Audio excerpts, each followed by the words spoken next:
When we imagine ancient Greece, most of us conjure up visions of philosophers draped in spotless white robes debating beneath gnarled olive trees, gleaming marble temples basking in golden sunlight, and Olympic athletes competing for eternal glory.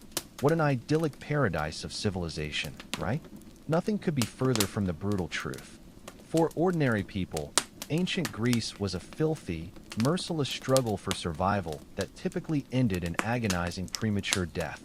Life expectancy hovered between a pitiful 20 to 35 years at best, and that's only if you miraculously survived childhood, which approximately 1 in 3 children did. Think you'd be the lucky exception? Let's transport you back to ancient Greece and see how long you'd last. If these gritty realities fascinate you, hit subscribe. I'm curious, what's the current time in your location? Drop a comment below. Last week, a Canadian viewer mentioned listening during lunch breaks. No judgment, just unexpected. Tonight's journey takes us to ancient Greece. But wait, are you comfortably settled? Seriously, check your surroundings. Pillows, blankets, the full setup.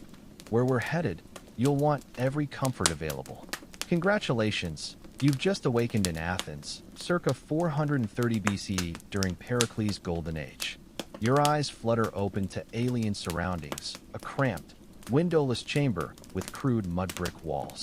The air hangs thick with acrid smoke from last night's cooking fire that never properly ventilated through the tiny roof hole. Each breath scorches your lungs slightly, while your eyes water uncontrollably. Everyone else appears accustomed to this atmospheric torture. They've been inhaling smoke since birth. You're sprawled on a primitive wooden frame with rough rope netting digging into your back. If you're fortunate, there might be a thin straw mattress. Otherwise, it's just straw scattered across packed earth. Your spine already aches with protest, though the day hasn't properly begun. Forget memory foam or basic springs. Those luxuries won't exist for another 2,400 years, unlike your perfect modern mattress that cradles every contour. Zeno, rise now or the well will run dry. A woman's voice slices through your disorientation. Apparently, you've been christened Zeno, fitting for a foreigner. The speaker, Lydia, stands framed in the doorway. You've been taken in as a household servant after being discovered wandering without identity or connections, a perilous position in ancient Greece. Lydia, the potter's wife, decided you might prove useful rather than leaving you to starve. Don't mistake this for charity. She expects labor in return. The well crowds quickly, she warns, thrusting a heavy clay amphora into your hands. Fill this completely and don't drop it. It's worth more than you. Staggering upright, disoriented but grateful for shelter and potential protection, you note the empty vessel alone weighs about 15 pounds. When filled, it'll approach 50. No modern plumbing here. Every drop must be hauled from public fountains or wells. Outside, dawn barely illuminates Athens' chaotic, claustrophobic streets enclosed by massive defensive walls built against Spartan invaders. Walls that also trap the stench of 300,000 souls living without sewage systems. The olfactory assault hits like a physical blow. Human waste, rotting food, unwashed bodies, smoke, and animals. Your stomach heaves violently. People already swarm through the narrow, unpaved lanes. Women balancing water jugs like yours, craftsmen setting up workshops, slaves running masters' errands.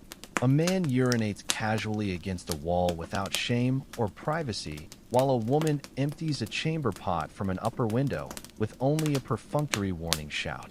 The waste splashes near your feet, making you leap back. First time in Athens?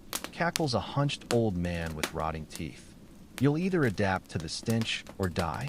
Either way, problem solved. His twisted posture stems not just from age, but years in the silver mines south of the city. A fate that leaves permanent marks on survivors. Following a group of women to the public fountain, you note the queue already stretches long. While waiting, you observe how weathered everyone appears. Even youths sport leathery skin, calloused hands, and postures deformed by relentless labor.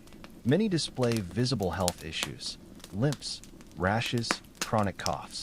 The children seem undersized for their ages, many with swollen bellies suggesting parasitic infestations.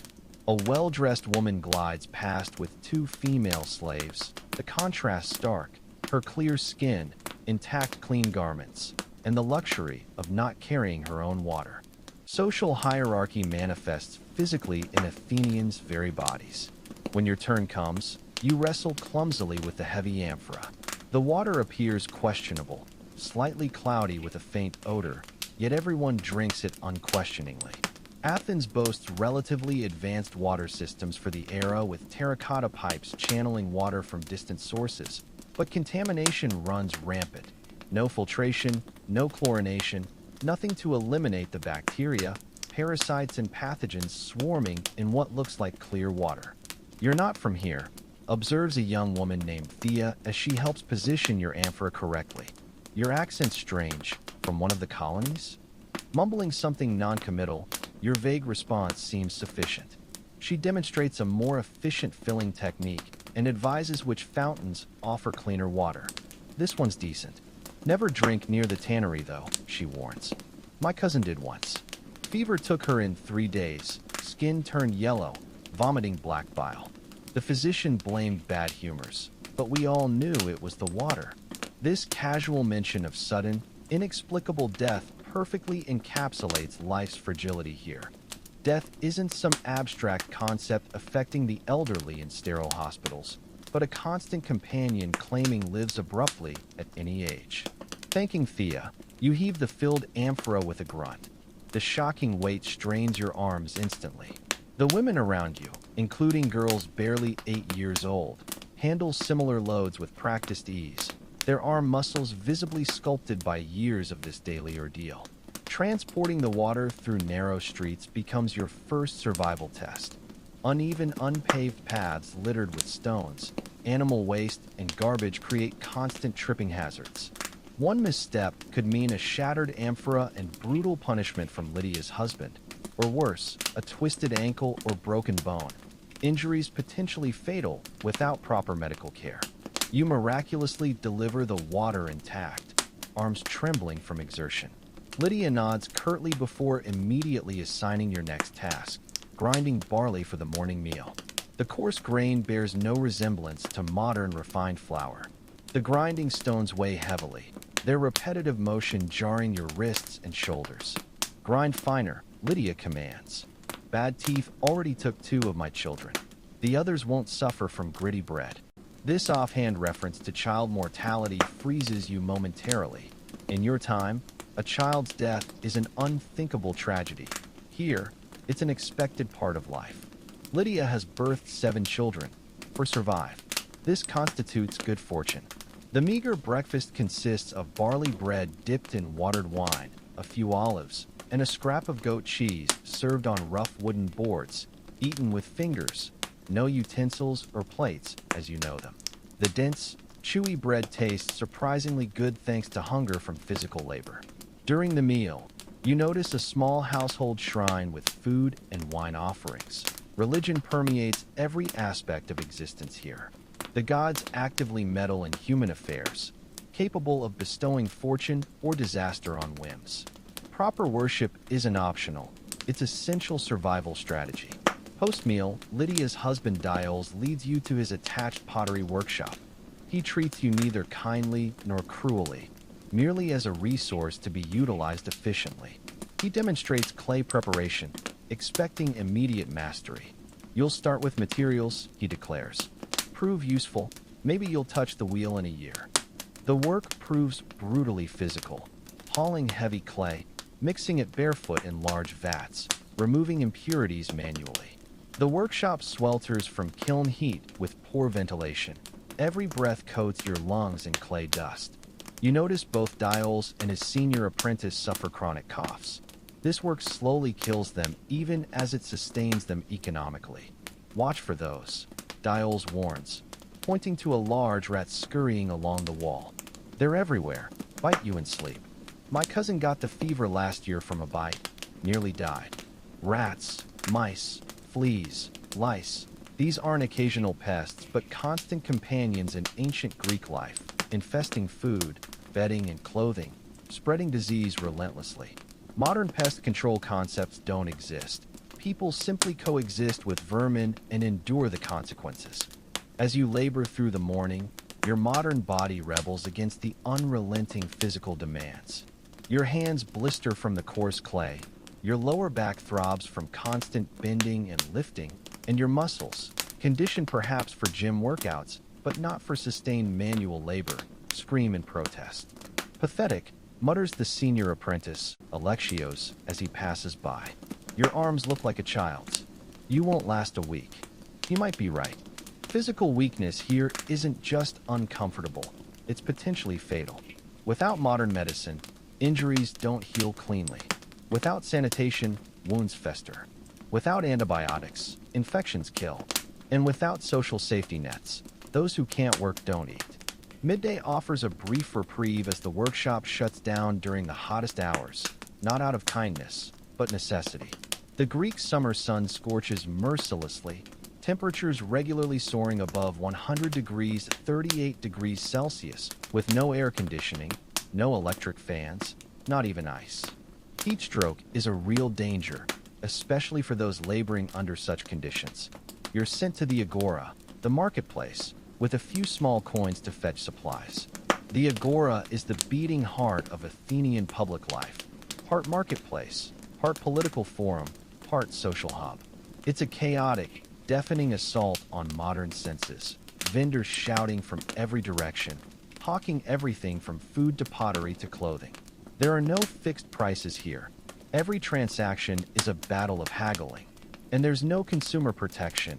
Goods are often misrepresented, weights and measures rigged. Caveat emptor isn't just a saying, it's survival. The food stalls catch your attention as your stomach growls. There's fresh bread, olives, figs, and fish. Meat is rare, a luxury most can't afford regularly. The fish looks questionable in the heat, but protein is protein.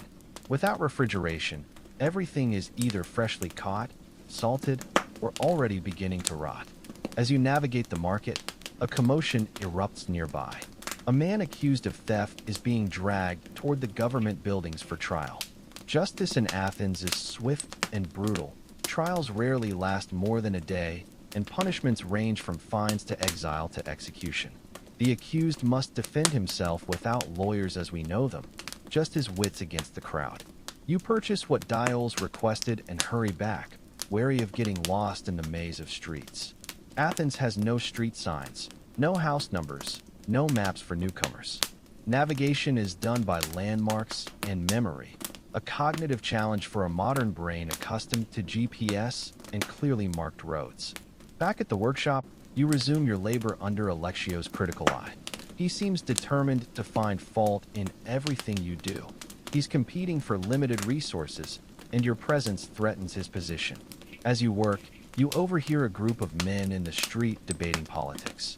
These are citizens, the privileged minority who can participate in democracy. To be a citizen, you must be male, born to Athenian parents, and have completed military training. Everyone else, women, slaves, resident foreigners, medics, has no political rights. These men are preparing for the assembly, where they'll vote on matters affecting the city. Democracy exists, but in a form that would shock modern sensibilities, direct, not representative, and limited to a tiny fraction of the population. Their conversation centers on the ongoing war with Sparta, the Peloponnesian War, which has raged for years, disrupting trade, draining resources, and claiming thousands of young lives. Athens is especially vulnerable because it relies on imported grain. If supply lines are cut, starvation follows. War is a constant in Greek life.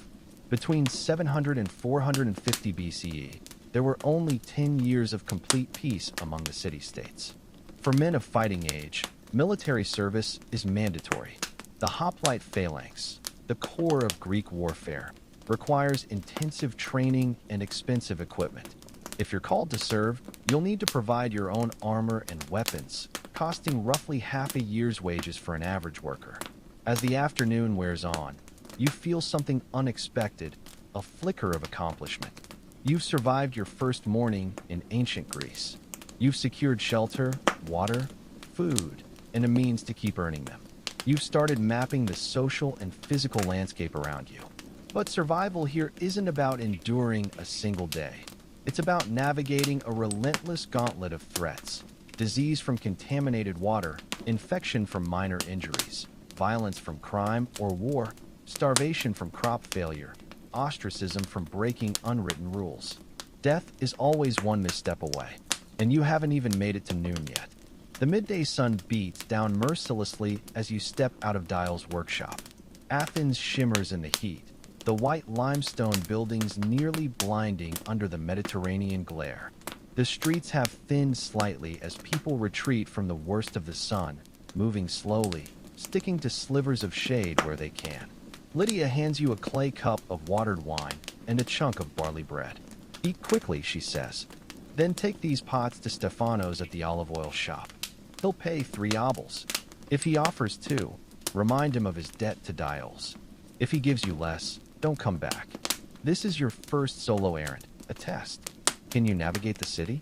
Can you handle a transaction? Can you be trusted with money? In this society, your survival hinges entirely on your usefulness. The pots are carefully packed in a woven basket. They represent days of Dial's labor and are worth far more than you would be if sold as a slave. The weight strains your shoulders as you memorize Lydia's directions. 3 streets toward the agora, left at the shrine to Hermes, right at the public fountain, then straight to the covered market.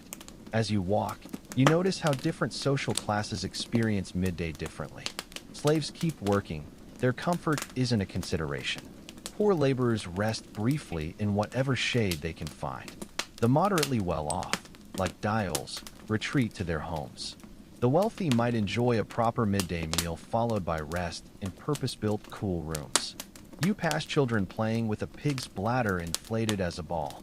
Their laughter seems normal, but the details would horrify modern parents. Many have untreated infections, inflamed eyes, festering cuts.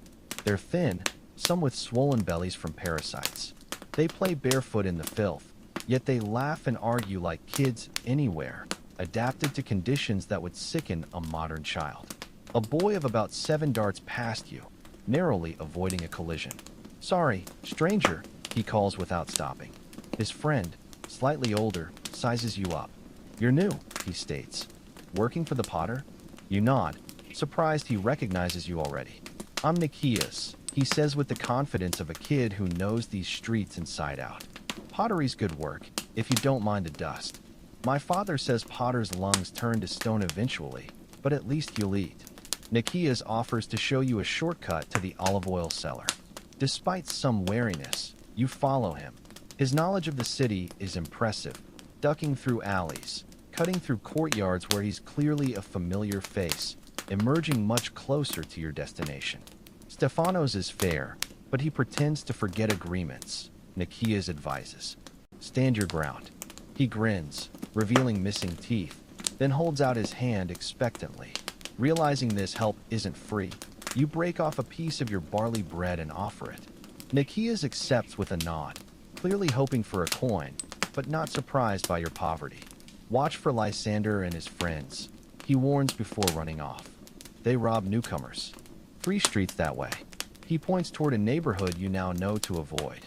This brief exchange highlights a vital survival skill in ancient Greece. Information is currency. Knowing which water is safe, which streets are dangerous, which merchants cheat. This knowledge keeps you alive. Nikias, despite being a child, possesses local intelligence that makes him better adapted to survival here than you. You find Stefano's olive oil shop easily enough. The rich, earthy scent of pressed olives guides you before you even see the large storage jars, pit hoy, lining the entrance. Stefano's himself is a heavy-set man with oil-stained hands and a calculating gaze. He inspects Dial's pots with exaggerated scrutiny, turning each one as if searching for invisible flaws. 2 obols, he declares finally, holding out the coins with a smirk. You hesitate, then remember Lydia's warning. Dial said 3. You reply, keeping your voice firm. He mentioned you still owe him for the last batch. Stefano's expression darkens for a moment. Then, reluctantly, he produces a 3rd coin.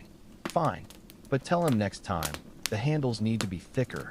Olive oil is the lifeblood of Greek households, used for cooking, lighting lamps, cleaning, even medicine. The shop is filled with different grades, the finest golden oil for eating, cheaper grades for industrial uses. Greece produces abundant olives, one of the few crops that thrives in its rocky, dry soil. You don't look like you'll last, Stephanos comments, eyeing your sunburned skin and blistered hands. Athens eats foreigners alive, especially during war. The reference to war reminds you of the historical context. You've arrived during the Peloponnesian War between Athens and Sparta, a conflict that will eventually lead to Athens' defeat. The city is already strained, resources thin, tensions high. On your way back, you take a wrong turn and find yourself in an unfamiliar, wealthier district. The houses here are larger, better constructed, with decorated entrances. Before you can correct your mistake, 3 young men block your path, aristocratic youths, their fine clothing marking them as privileged. The leader, a tall boy with a scar across his cheek, sneers. "Look what we have here," he says, "undoubtedly, Lysander, the thief Nicias warned you about. A potter's boy with coins. Let's see what you're carrying." You clutch the 3 obols tightly, knowing their loss would mean a beating from Dials, or worse, being cast out with no protection. These boys aren't desperate. They're bored, harassing those beneath them for sport. "I'm delivering for Dials the potter," you say, forcing confidence. His client Stephanos, friend of Pericles, expects me back. The name-dropping works better than expected. Lysander hesitates. One of his companions mutters, "My father collects Dial's black figure cups. He wouldn't be pleased if his next order were delayed."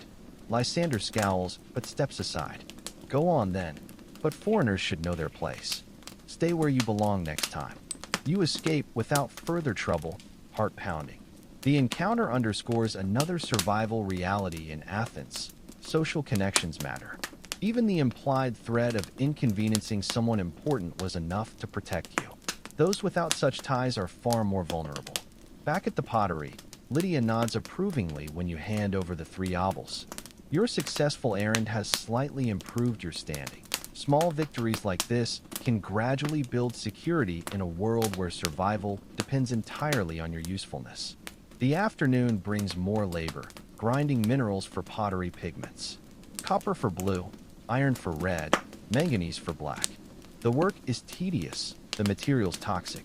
Alexios, who's handled these substances for years, has stained fingers and a persistent tremor. Occupational poisoning is a slow, invisible threat workers accept as inevitable. "Use this," says a girl's voice beside you. It's Molina, Dial's daughter, about 12 years old. She hands you a cloth to wrap around your face. It helps with the dust. The small kindness surprises you. Molina explains that her older brother died 2 years ago from potter's cough, likely silicosis from inhaling clay dust. Now her mother insists on face coverings in the workshop, one of the few concessions to safety in an era with no concept of workplace health. Molina works beside you, her small fingers deftly painting designs on finished pottery. Child labor isn't just common here, it's expected. Children start contributing as soon as they're physically able, usually by 5 or 6. By 12, like Molina, they're fully integrated into the family trade. Childhood as a protected time of play and education exists only for the wealthy, and even then, mostly for boys. "I'm faster than Alexios now," Molina says proudly. "Father says I have talent, but when I marry, I'll have to stop." She says this matter-of-factly, already understanding that her future will be defined by her gender, not her skills. As she works, Molina explains aspects of daily life, the complex social rules, religious observances, survival strategies you're struggling to grasp. Her perspective, shaped by a lifetime in this world, makes the information more digestible, stripped of adult biases, straightforward. "See how I mix the black pigment?" she demonstrates. "Too thick, it flakes in the kiln. Too thin, it runs. Just right, and it lasts forever." She pauses, then adds thoughtfully, "That's how everything is here. There's a balance. Go too far one way or another, and you won't survive." Her simple metaphor captures something profound about life in ancient Greece, the razor-thin margins for error in every aspect of existence. Food must be preserved correctly or it spoils, but over-preserve it, and it becomes inedible. Water is essential but potentially deadly if contaminated. Social connections provide protection but can turn dangerous if politics shift. Religion offers structure but demands costly sacrifices. Every necessity carries risks. As the afternoon wears on, your modern body rebels. Your back aches from bending over grinding stones. Your hands, soft from a lifetime of modern comforts, are now blistered and raw, vulnerable to infection in this pre-antibiotic world. Your head throbs from dehydration and eye strain in the dim workshop light. Molina notices your fatigue. "It gets easier," she says, though you're not sure if she's being kind or just practical. Your hands harden after a while. The pain never really goes away. You just stop noticing it as much. This casual acceptance of constant discomfort reflects another survival reality. Pain isn't an emergency here. It's normal. Without effective pain relief beyond wine, willow bark, or opium, all with severe limitations, people simply endure what modern humans would consider unbearable. By evening, the workshop finally closes. Your muscles tremble with exhaustion. Modern exercise, even intense workouts, doesn't prepare the body for the sustained physical labor that was daily life in antiquity. Simple tasks like carrying water, grinding grain, or kneading clay become torturous when performed for hours without ergonomic tools. Dials inspects the day's work and grunts, minimal approval. "You didn't completely waste the materials," he tells you, which apparently counts as high praise for a first day. "Tomorrow, we start earlier. The clay must be prepared before the heat." The evening meal mirrors breakfast: barley bread, olives, thin vegetable stew, watered wine. The monotony would revolt modern palates, but here it represents security. Having reliable, if basic, nutrition is survival's foundation. Many in Athens eat far worse. Some don't eat at all. Conversation turns to city affairs. News travels entirely by word of mouth, creating an oral network that's surprisingly effective but prone to distortion. Dials has heard rumors of delayed grain shipments due to Spartan naval activity. Prices may rise. This isn't abstract economic news, it's a direct survival threat. "We should stock what we can afford," Lydia says practically. "Remember 2 winters ago?" The reference clearly invokes a period of hunger no one wants to repeat. After eating, instead of modern leisure, the household keeps working. Lydia and Molina spin while using drop spindles, a task that fills every spare female moment. All clothing is handmade in a laborious process from raw wool to finished garment. Constant thread production is necessary just to stay clothed. "You'll sleep there," Dials says, pointing to a corner of the main room where a thin pallet has been laid out. Privacy barely exists in ancient Greek households. The entire family sleeps together in shared spaces, perhaps with fabric dividers for married couples. Only the wealthiest homes have multiple rooms. As darkness falls completely, the house dims.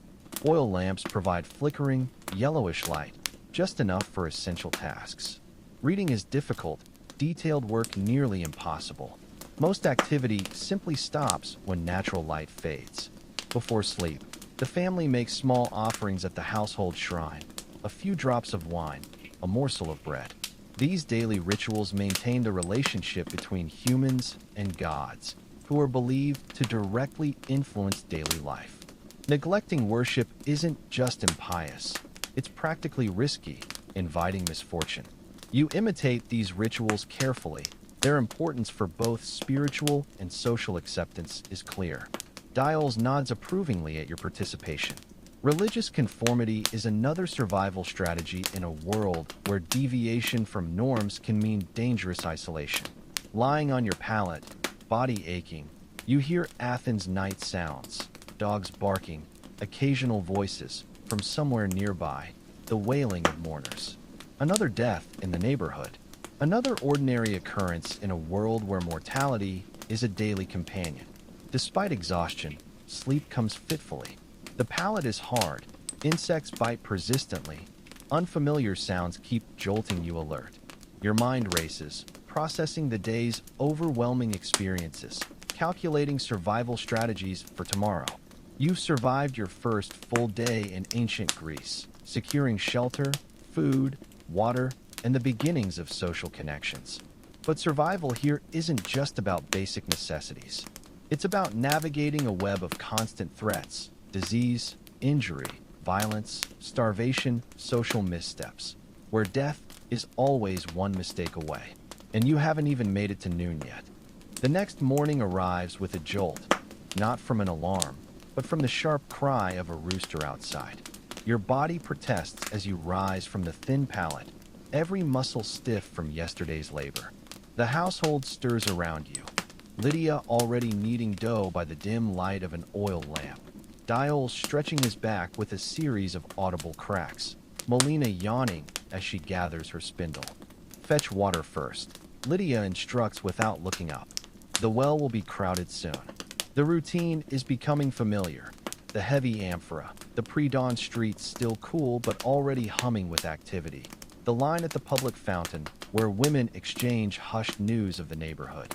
Today, the talk is of sickness. A family 3 streets over has fallen ill with fever, their skin breaking out in strange rashes.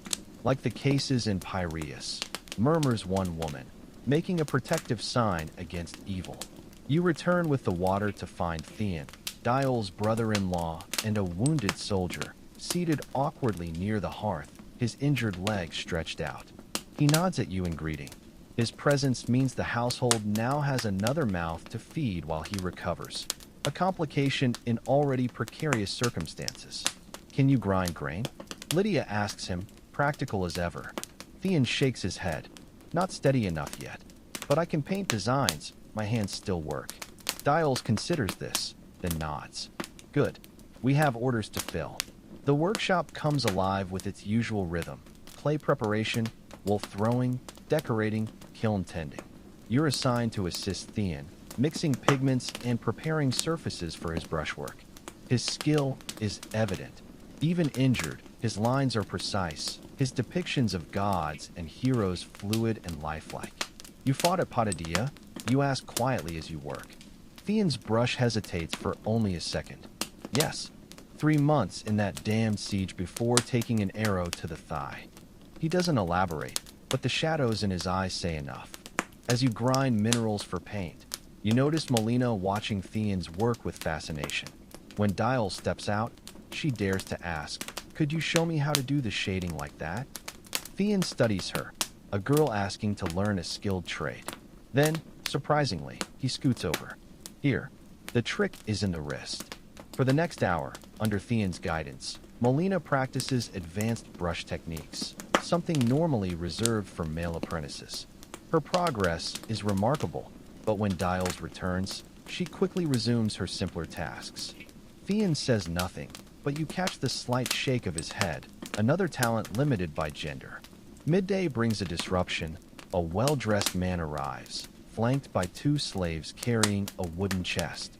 Dial straightens immediately. This is Cleon, a wealthy merchant and important patron.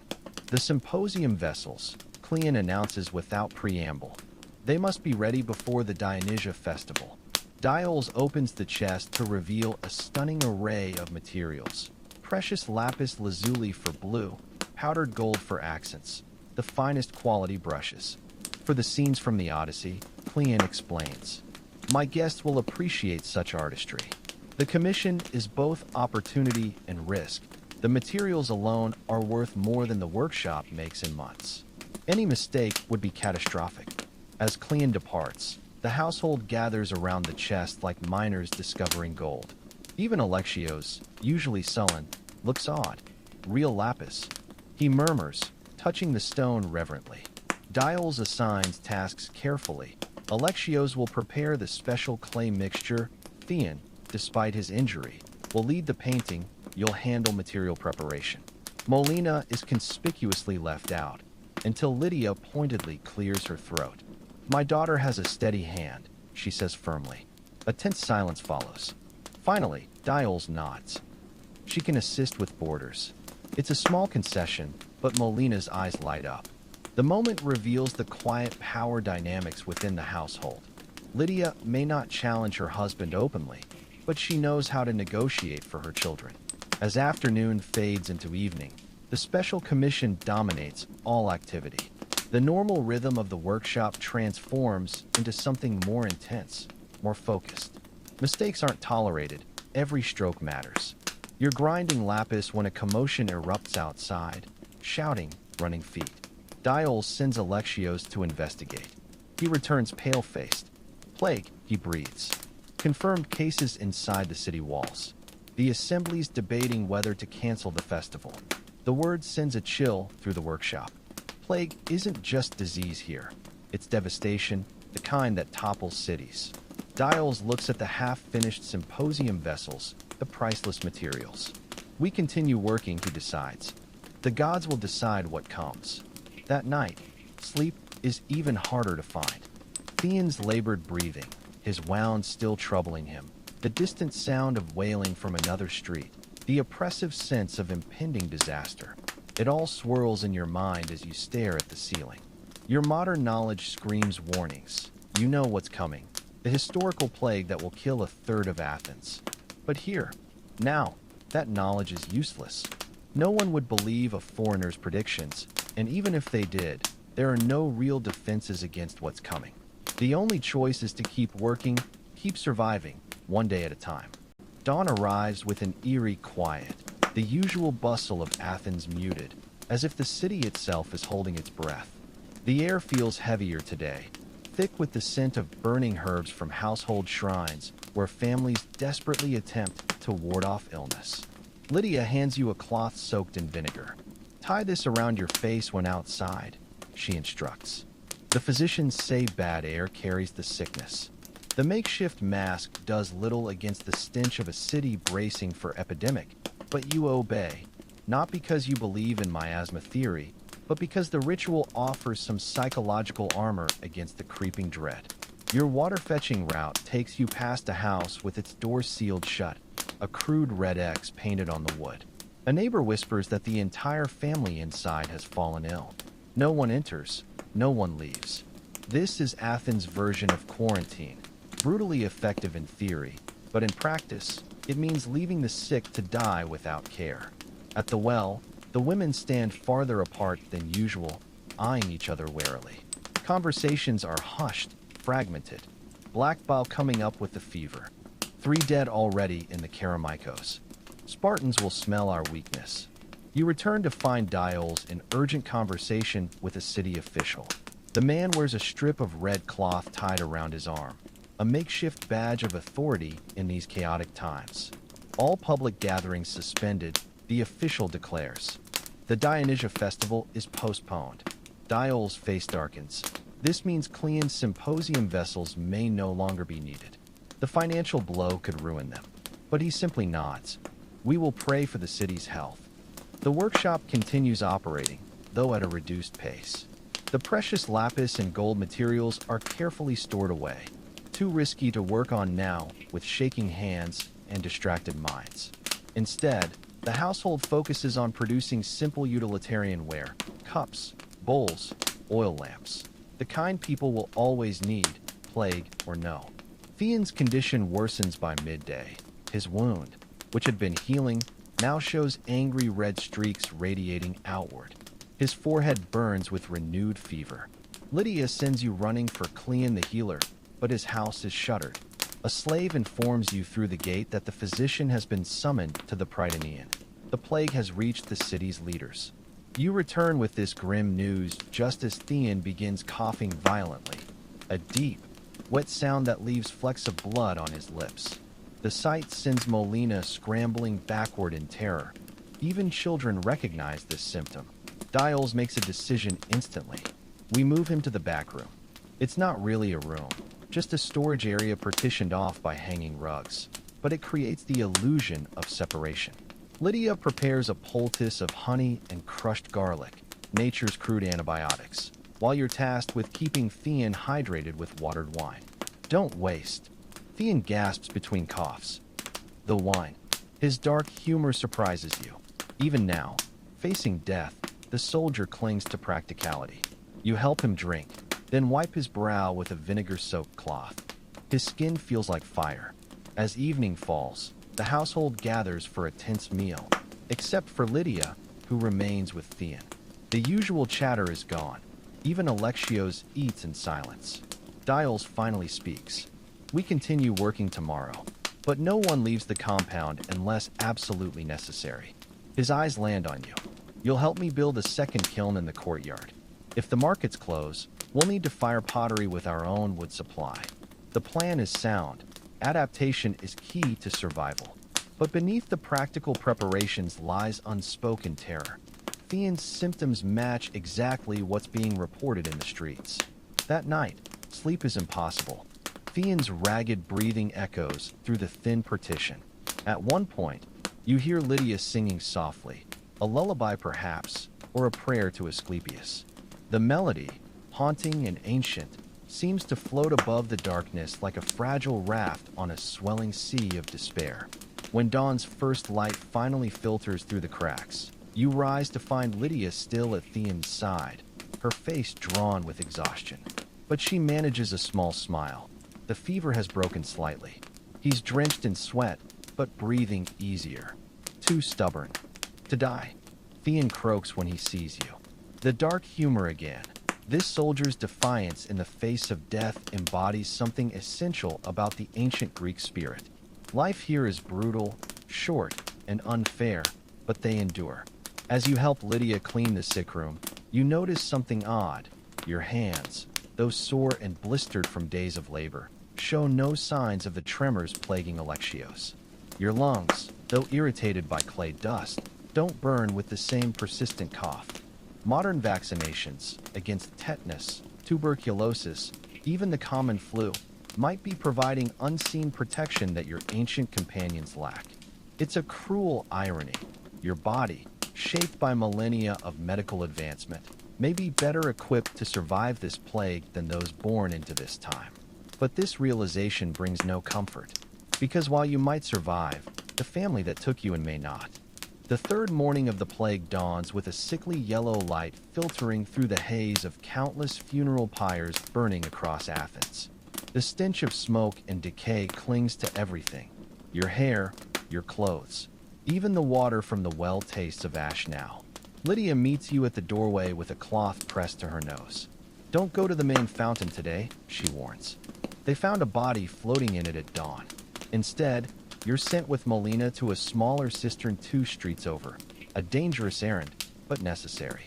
The girl moves with tense alertness, her usual chatter replaced by wary silence. At the cistern, you encounter a slave girl drawing water who recoils from you in terror, until she recognizes Melina. Your uncle lives? The slave whispers. Melina nods tightly. The fever broke. This news passes through the gathering crowd like a spark. Murmurs of the soldier survived, and House of Dials was spared ripple outward. In this desperate climate, any survival becomes a sign of hope, a reason to believe the gods might still show mercy. Returning through nearly deserted streets, you notice how quickly Athens' social fabric is unraveling. A wealthy man lies dead in an alley, his fine robes stripped away, golden rings still on stiff fingers. Too dangerous even for thieves to take now. A dog gnaws at something best left unexamined. Back at the workshop, Theon sits propped against the wall, weak but alert, watching Dials and Alexios construct the emergency kiln in the courtyard. His survival has given the household a fragile sense of victory, but the celebration is cut short when a rock comes flying over the wall, shattering a drying pot. Plague bringers, a voice shrieks from the street. They angered the gods. Dials rushes to the gate but finds no one. Just another anonymous accusation in a city turning paranoid. Foreigners, the poor, even respected households like theirs, all become targets when fear takes hold. Work continues in tense silence. The new kiln takes shape, a crude but functional dome of clay and broken pottery shards. You're tasked with sorting through their dwindling wood supply, while Melina grinds clay with nervous energy. Will they cancel the Panathinaikos too? She asks no one in particular. The question hangs heavy. The great festival honoring Athena is weeks away, but Athens might not have weeks left in its current state. At midday, a startling visitor arrives, Cleon's personal slave, his face wrapped in linen, carrying a small cedar box. "My master sends this," he announces, placing the box in Dial's hands before retreating hastily. Inside lies a stunning gold ring, payment in advance for the postponed symposium vessels. "He knows we may not live to collect," Dials murmurs, turning the precious object in his hands. "This is uncommon honor." The gesture carries profound meaning in a collapsing economy. Trust that artistry will still matter when the plague passes. Lydia immediately begins calculating how long the ring's value can feed them. As afternoon wanes, you notice Theon struggling to stand. Against protests, he insists on helping fire the new kiln, a task requiring precise temperature control. "I've cooked more meals on campaign than you've had hot dinners," he grumbles, though his hands shake as he arranges the fuel. The firing becomes an unexpected act of defiance, against the death in the streets, against the fear gnawing at everyone. As flames take hold in the new kiln, Dials leads a brief prayer to Hephaestus, while Lydia makes offerings to Hestia. Even Alexios participates uncharacteristically, placing a small clay figurine of Apollo Medicus near the fire. That night, the household eats slightly better. Lydia traded a sliver of the gold ring for cheese and dried figs. Theon entertains them with increasingly outrageous army stories, his voice growing stronger as the evening progresses. The momentary normalcy feels sacred, but darkness brings haunting sounds. A woman wailing several streets over, the distant thud of a body being dumped into a mass grave, the ever-present skittering of plague rats in the walls.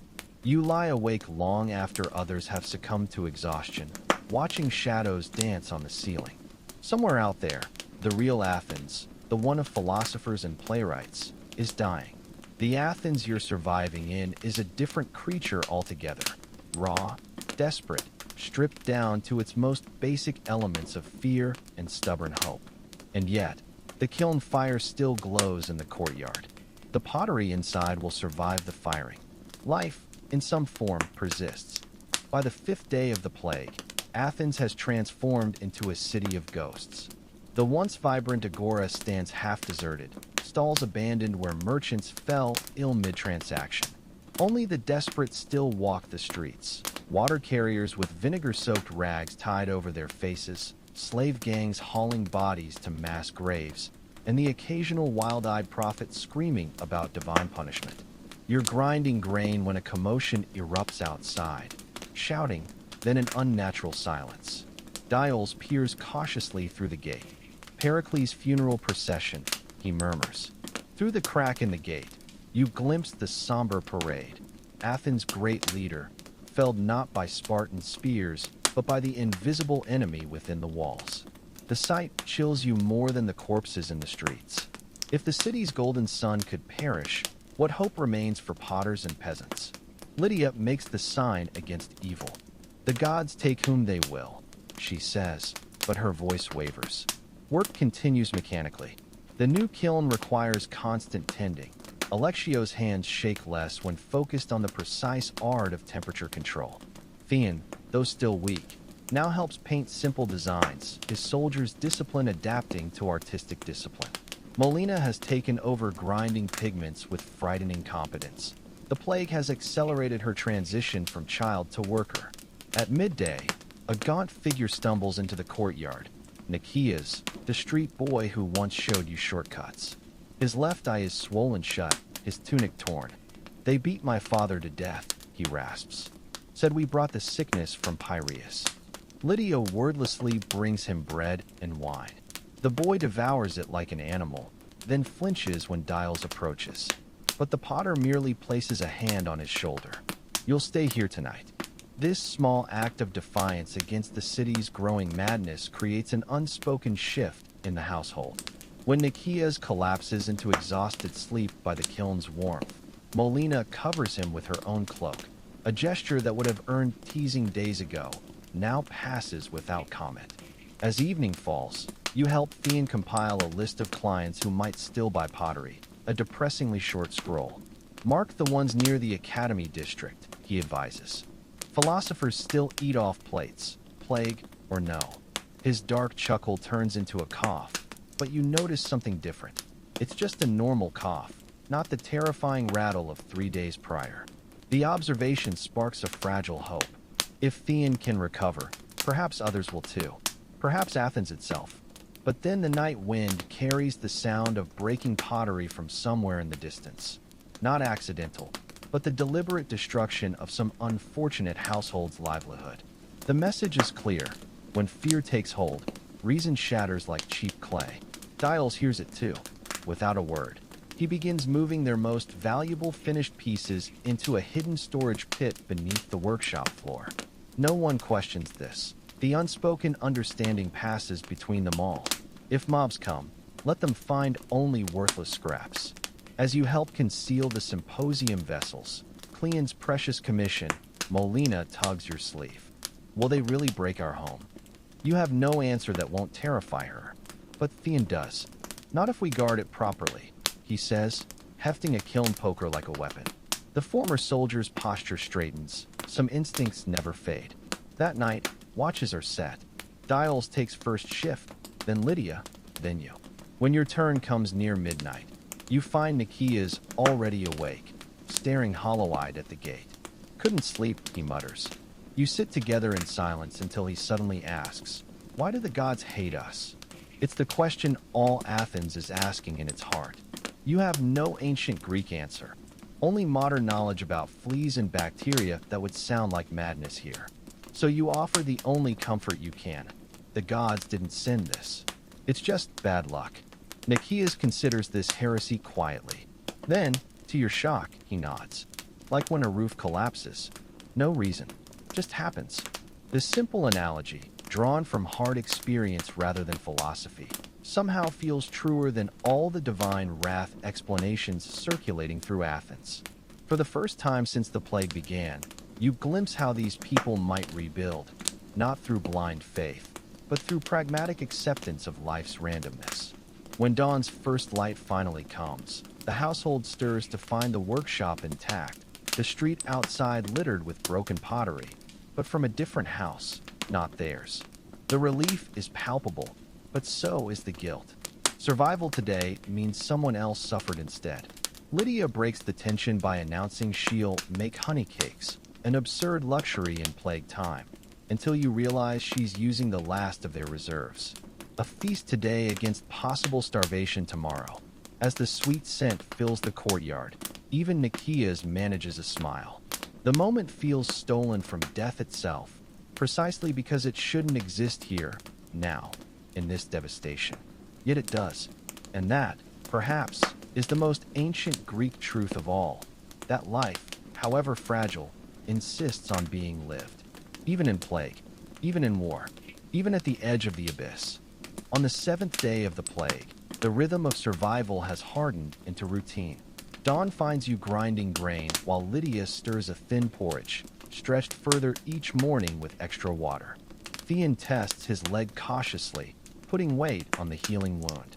Nikias, still bruised but cleaner now, helps Alexios bank the kiln fire. Only Molina seems unchanged, her child's resilience shielding her from the full weight of their circumstances. A sharp knock at the gate breaks the morning's fragile peace. Dials motions everyone still as he peers through the cracks. City guards, he whispers. 4 of them. When he opens the gate, the lead guard, a grizzled veteran missing 2 fingers, holds out a sealed scroll. By order of the Emergency Council, he announces, all households must contribute to the corpse cruise.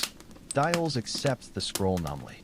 The guard's eyes sweep the workshop, lingering on Thean's military posture. Your household will provide 1 worker at dawn tomorrow. Failure complies. He doesn't finish the threat. He doesn't need to. As the guards depart, Dials unrolls the scroll with trembling hands. The words blur before your eyes. Official language declaring all citizens and medics must participate in the gruesome work of clearing the dead. The penalty for refusal, confiscation of property and enslavement. "I'll go," Theon says immediately. Dials shakes his head. "Your wound isn't healed enough to haul corpses. I've handled worse on battlefields." The argument continues until Nikias speaks up, his voice small but firm. "Let me. They won't suspect a boy of." He trails off, unable to say the rest. The terrible logic settles over them. A child would draw less attention from plague spirits. A child might be spared the worst duties. A child. Lydia abruptly leaves the room. Molina starts after her, but stops at Dial's warning look. The potter's hands clench and unclench around the scroll. Finally, he nods. "We'll prepare you properly." What follows is a macabre ritual of protection. Lydia returns with strips of linen soaked in vinegar and thyme. Poor man's plague armor. Theon shows Nikias how to wrap his hands and face, how to hold his breath at critical moments, how to identify the most dangerous corpses by their swelling. The lessons are horrifying in their specificity, a soldier's triage knowledge repurposed for pestilence. As evening falls, the household gathers around their smallest member. Dials presents Nikias with a makeshift hooded cloak. Lydia ties amulets of garlic and dried herbs around his wrists. Even Alexios contributes, a small iron nail, for luck against spirits. You're struck by the scene's awful tenderness. These people, who have so little, giving everything they can to armor a child against death itself. When Nikias finally sleeps, curled by the kiln's warmth, the adults keep watch in shifts, as if their vigilance could somehow shield him through the coming day. Dawn arrives too soon. Nikias dresses silently in his protective layers while Lydia presses a honey cake into his hand, their last. The boy pauses at the gate, suddenly looking very young. "If I don't, you will," Theon interrupts fiercely. "And tomorrow you'll complain about the blisters like any proper worker." The weak joke does its job. Nikias squares his shoulders and marches out into the plague-ridden streets. The workshop carries on in hollow imitation of normalcy. Clay must be wedged. Kills must be fed. But every footstep outside makes heads jerk up. Every distant shout tenses shoulders. When a neighbor's slave arrives begging for vinegar, his master's household has fallen ill. Lydia gives their last cup without hesitation. The reciprocity of desperation. Midday brings an unexpected reprieve. Cleon's slave returns, this time bearing a small basket. "My master sends provisions," he announces, keeping his distance. The basket contains real treasures: salt fish, a wedge of hard cheese, a handful of dried figs, and, most precious, a small jar labeled Physician's Antidote in careful script. Dials examines the jar's contents. A thick paste smelling strongly of garlic and myrrh. "The expensive kind," he murmurs. Cleon's faith in their survival, demonstrated through medicine that could feed a family for weeks. The gift changes the household's chemistry. Alexios works the clay with renewed vigor. Theon experiments with adding the medicinal herbs to their dwindling pigment supply, creating a strange green glaze. Even Molina's spindle moves faster, as if productivity itself could summon Nikias home safely. When the gate finally creaks open near dusk, the entire workshop freezes. Nikias stands there, swaying on his feet, his protective wrappings crusted with unspeakable things. But he's alive. Lydia rushes forward, then stops short at the reek. "Don't touch him," Theon barks. They improvise a decontamination ritual, Nikias stripping naked in the courtyard while Lydia pours vinegar water over him from a safe distance. The boy shakes violently, but manages a grin. "Got extra rations," he croaks, holding up a small cheesecloth bundle before collapsing onto a waiting pallet. As night falls, Nikias wakes long enough to tell fragments of his day. The corpse barges poling down to Piraeus, the mass graves swallowing hundreds, the wealthy families who paid guards to look the other way while slaves disposed of their dead in secret. But one detail chills more than the others. Saw a magistrate whispering with Spartan heralds near the Dipolon gate. Theon and Dials exchange grim looks.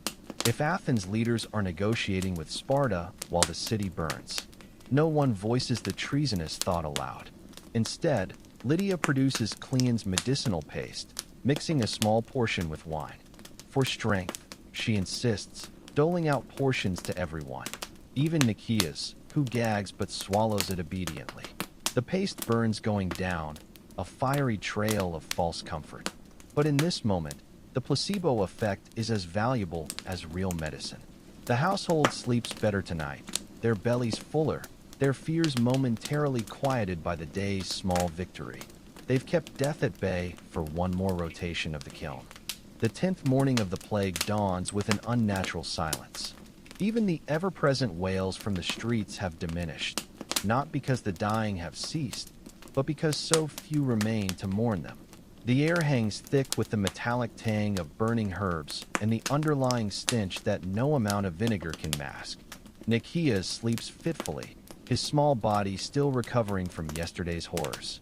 You watch his chest rise and fall as you grind grain, a rhythmic reassurance that at least one life persists against the darkness. The simple act of preparing breakfast has become sacred, each meal a defiance against the chaos outside their walls. Lydia interrupts your thoughts with a touch on your shoulder.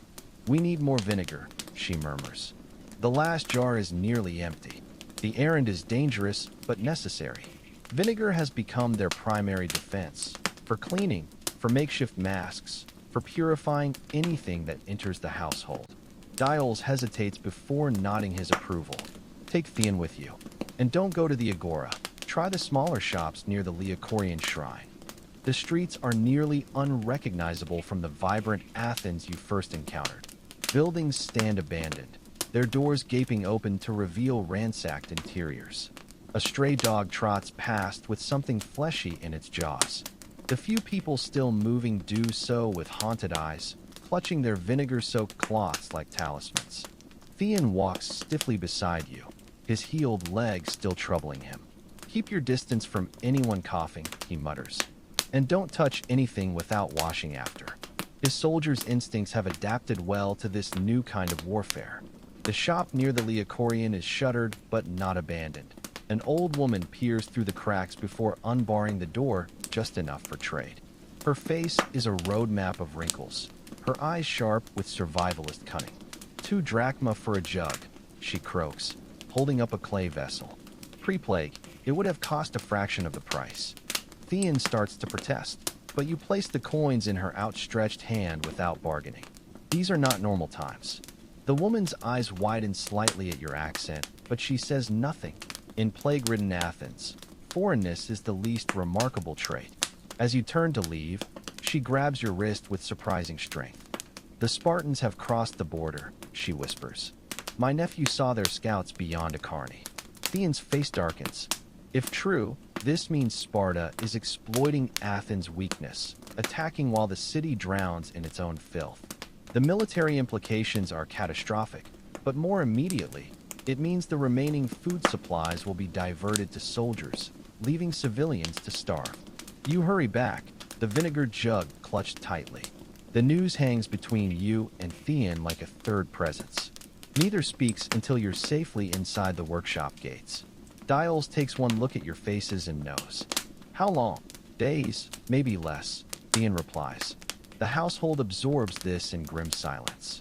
Then, with quiet determination, Lydia begins rearranging their dwindling food stores. "We'll need to stretch what we have further." What follows is a flurry of activity. Dials and Alexios reinforce the gate with extra beams. Theon retrieves his old army knife from his meager belongings, testing its edge thoughtfully. Even Molina helps, sorting through their possessions to identify what might be traded for food when the time comes. Nikias watches it all with wide eyes. Will they burn the city? The question hangs in the air. Sparta's usual tactic is to ravage the countryside and force surrender, but against a plague-weakened Athens, they might risk a full assault. Dials places a hand on the boy's shoulder. "They'll try, but these walls have stood for generations." His voice carries more confidence than his eyes reveal. As evening falls, the household gathers around a meager supper, bean porridge thinned with extra water, a few olives, the last of yesterday's cheese. The conversation is subdued, revolving around practical preparations rather than fears. Lydia surprises everyone by producing a small amphora of decent wine. "From Cleon's last payment," she explains. If Spartans come tomorrow, we won't regret having saved it. The wine, though watered, loosens tongues and lightens moods slightly. Theon tells an improbable story about outwitting Spartan scouts during his service. Nicias counters with a street tale about a thief who disguised himself as a plague victim to rob houses. Even Alexios, usually silent, contributes a surprisingly funny imitation of a pompous magistrate he once delivered pottery to. For a few precious hours, the workshop almost feels normal, just a family sharing stories by lamplight, not refugees awaiting doom. When the others have retired, Diols remains by the dying fire, staring into the embers.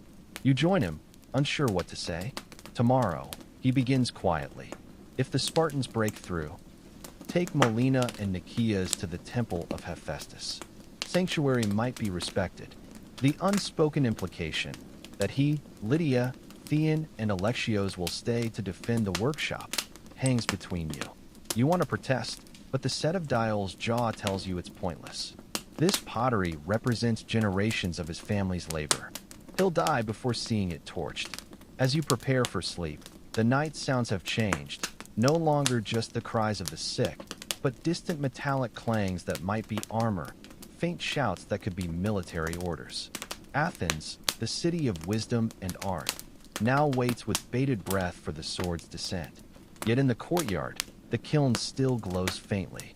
Dials added extra fuel before bed, a stubborn declaration that tomorrow will come and work with it. The pottery inside will be fired properly, plague or war be damned. You fall asleep to that thought. The indomitable persistence of craft, of family, of simple human determination to shape something lasting from the chaos. The 12th morning arrives with an ominous quiet, the kind that settles over battlefields before the storm. You wake to find Dials already at the gate, his ear pressed against the wood. The distant clang of metal and sporadic shouts confirm it. Sparta has reached Athens' outskirts. Lydia moves through the household like a general, distributing tasks with quiet precision. Melina, pack 2 days' food in a basket. Nicias, fill every waterskin we have. Alexios, bank the kiln fire. We may need to abandon it. Her voice doesn't waver, but her hands tremble slightly as she knots a cloth bundle of their most valuable tools. Theon tests his leg, then straps his army knife to his belt with grim satisfaction. Still works, he mutters when he catches you watching. A thunderous crash echoes from the northern walls, too regular to be accidental destruction. Battering ram, Theon identifies instantly. His soldier's instincts sharpen as he turns to Dials. We have maybe 2 hours before they breach the Dipolon gate. Dials makes his decision instantly. Lydia, take the children to the temple of Hephaestus. Theon will escort you. Lydia's face hardens. I'm not leaving our home. The argument that follows is hushed but fierce, a married couple's private war waged in glances and clipped phrases. Finally, Dials grips her shoulders. Someone must protect our daughter, he says, and that simple truth breaks her. Preparations accelerate. Molina is given Cleon's gold ring to hide in her sash. For emergencies, Dials instructs, his voice thick. Nicias receives an iron stylus from Alexios to prove you were literate if captured. These small bequests carry the weight of final gifts. You're helping Theon wedge a bench against the gate when the first screams reach them. Not the agonized cries of plague victims, but the sharp terror of a city under assault. The sound seems to freeze time in the workshop. Then chaos erupts. A thunderous pounding shakes the gate. Not Spartans yet, but a pack of desperate Athenians seeking shelter. Open up, Dials, a familiar voice shouts. It's Stephanos, the olive oil merchant, his fine tunic torn and bloodied. Against Theon's protests, Dials unbarred the gate just enough for Stephanos and 2 slaves to squeeze through.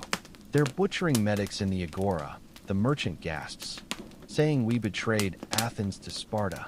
The political nuance is lost in the panic. With Pericles dead and the city crumbling, someone must bear the blame. Foreign-born residents like Stephanos make convenient scapegoats. Theon barks orders like he's back in command. Bar the gate. Nicias, up on the roof. Tell us what you see. Everyone else, weapons in hand. The workshop transforms into a makeshift fortress. Alexios wields a kiln poker like a spear. Dials grips a heavy clay mallet. Even Lydia arms herself with a shard of broken pottery, her face set in lines you've never seen before. Nikia's voice cracks from above. Smoke near the stoa, and he freezes. Riders coming down our street. Thean shoves you toward the back wall. Get the children out now. But it's too late. A thunder of hooves stops outside, followed by the sickening crunch of splintering wood as the gate gives way. What happens next becomes a blur of shouting and motion. Spartan cavalrymen in crimson cloaks fill the courtyard, their horses' flanks lathered with sweat and blood. Their leader, a young officer with a scarred cheek, surveys the huddled group with disdain. Pathetic, he sneers in thickly accented Greek. Athens falls to this. Then his gaze lands on Thean, and something unspoken passes between them. The recognition of soldiers who've faced similar horrors. The Spartan's expression softens marginally. Take what you want, Diol says hoarsely, stepping forward. But spare my family. The Spartan officer dismounts, his boots crunching on broken pottery. We're not here to slaughter potters, he says, to everyone's shock. We seek Athenian strategoi hiding in the city. He gestures to his men. Search the house. Quickly. As the Spartans ransack the workshop, you notice their discipline. They overturn shelves efficiently rather than smashing indiscriminately. These aren't the mindless brutes of Athenian propaganda, but professional soldiers following orders. The young officer pauses before Melina, studying her tear-streaked face. To everyone's horror, he reaches into his belt pouch, but instead of a weapon, he produces a small honey cake. From Messenia, he says gruffly. My daughter's favorite. The surreal moment hangs suspended until his soldiers return, reporting no sign of Athenian commanders. With a final glance around the ruined workshop, the Spartan remounts. Stay inside until sunset, he warns. The streets aren't safe. Then they're gone as suddenly as they arrived, off to hunt bigger prey. The household stands frozen, struggling to process what just happened. Stephanos is the first to break the silence with a hysterical laugh.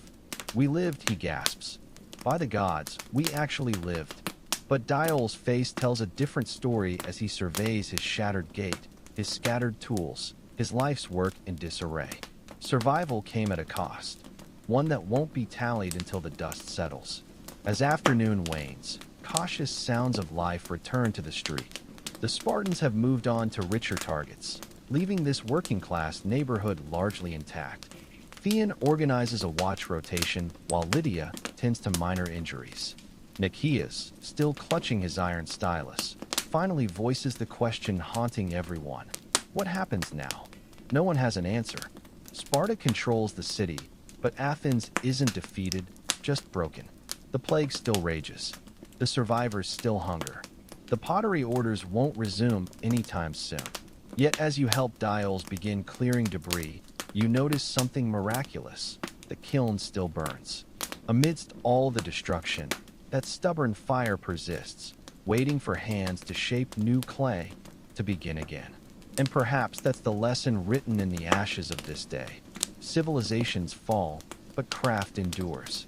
Pots will still need firing long after kings and generals are forgotten. 3 days after the Spartan occupation, Athens wakes to an eerie semblance of order. The streets, once choked with plague victims, now bear the marks of military efficiency. Corpses cleared, makeshift barricades dismantled, and crimson-cloaked patrols moving with purposeful strides. The silence of death has been replaced by the tense quiet of conquest. You're helping Dials repair the splintered gate when a familiar figure appears. Clean's slave, his face gaunt, but clean. My master requests your presence, he announces. The new government is commissioning pottery for official use. Dial's hands pause on the chisel. New government? The Council of 30, the slave replies carefully. Athens' interim rulers, approved by Sparta. The name sends a visible shudder through Thean.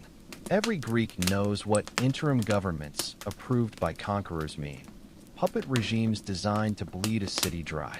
But orders from the powerful can't be refused, especially not now. Cleon's house, once a model of Athenian elegance, now has Spartan guards at the entrance. Inside, the merchant looks older, his hair grayer, his eyes shadowed, but his voice remains firm.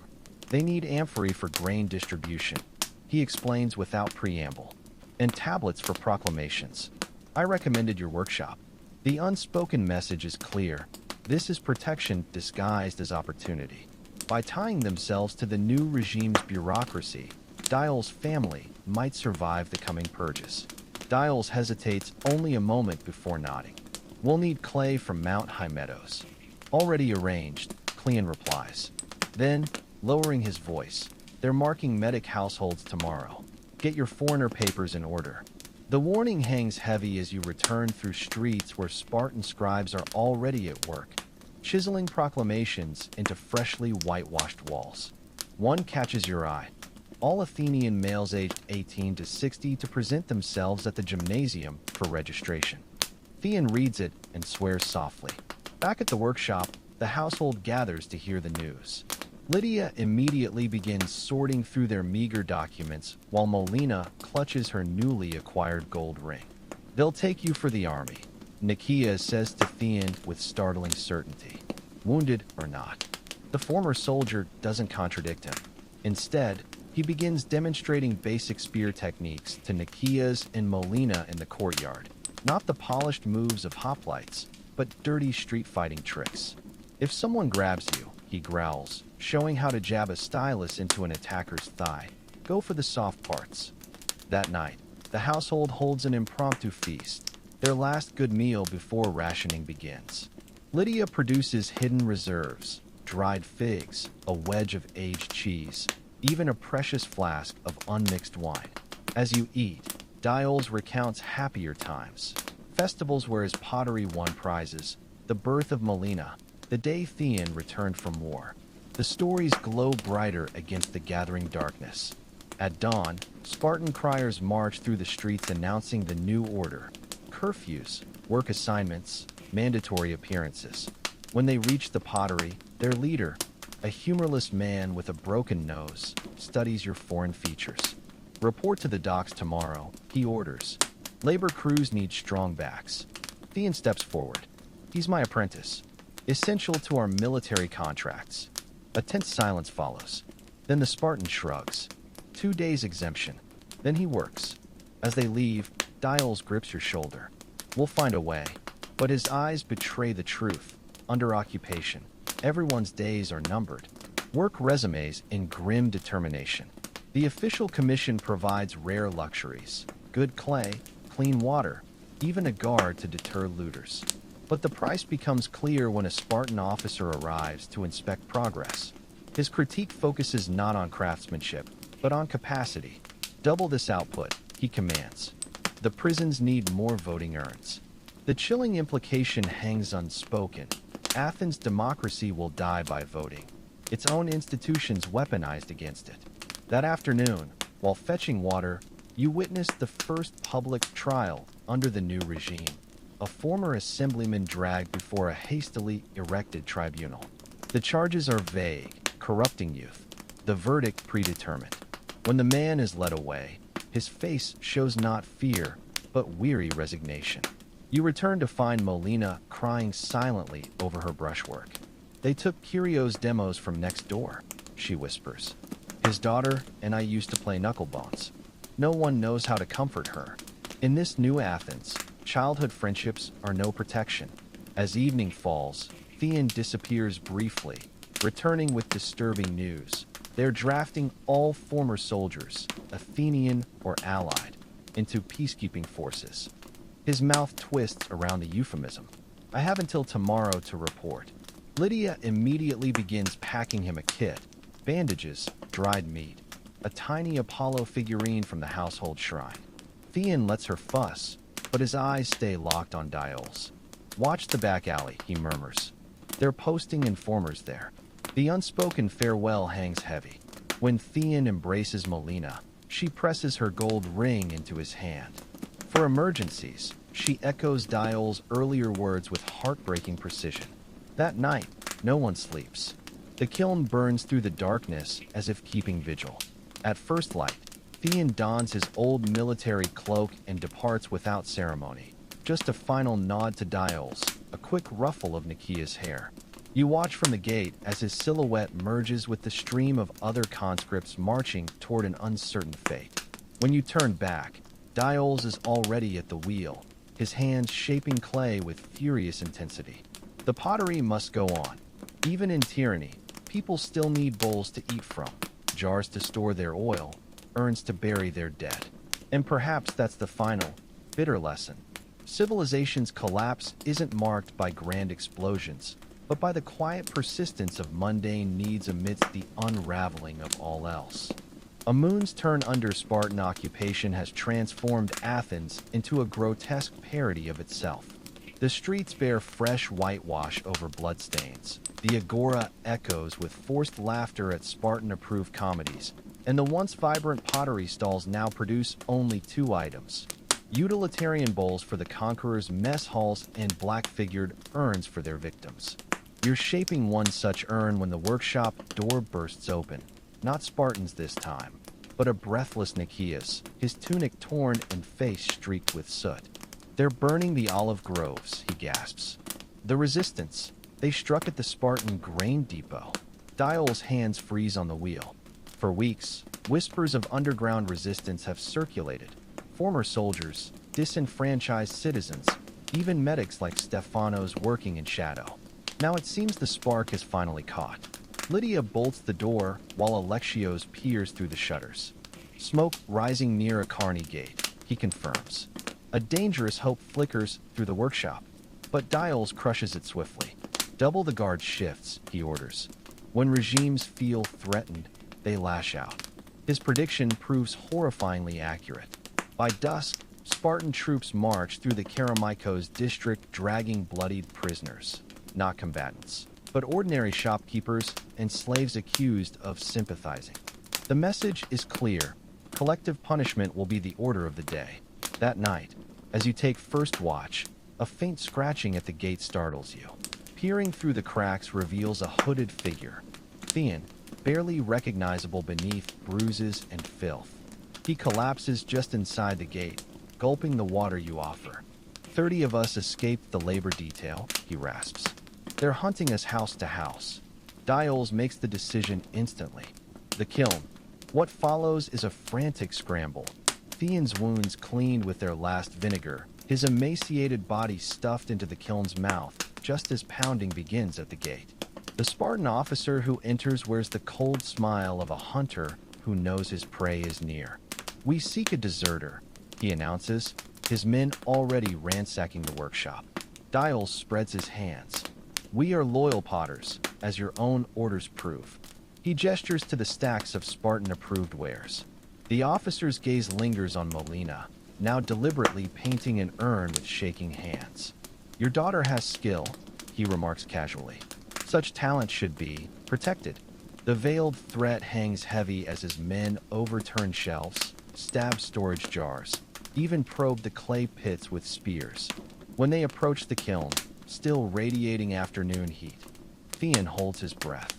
At the last moment, Alexios accidentally knocks over a stack of drying plates. The crash distracts the searchers just long enough for their leader to grow impatient. "Enough. We have 50 more hovels to search tonight."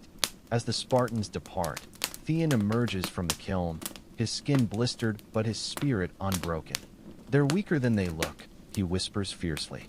"The resistance has contacts in Piraeus, even among their own troops." For the first time since the occupation began, Dial's careful pragmatism wavers. "What would you have us do?" Theon meets his gaze. "Keep making pots, but maybe some with thinner walls. Easier to break." The implication hangs in the air. Pottery that could be shattered as makeshift weapons when the time comes.